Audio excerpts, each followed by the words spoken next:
You ask Tiger to calculate. This deals with linear inequalities with one unknown. The final result is x greater than 13 over 2 greater than 61 over 2. Let's solve it step by step. Swap sides.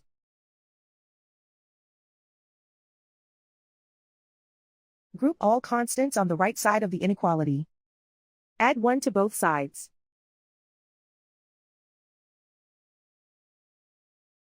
Simplify the arithmetic.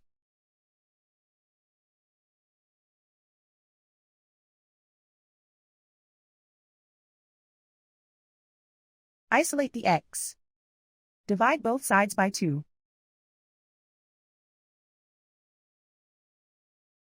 Simplify the fraction.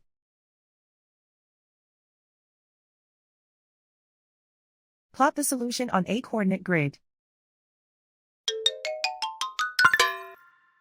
And so the final result is x greater than 13 over 2 greater than 61 over 2.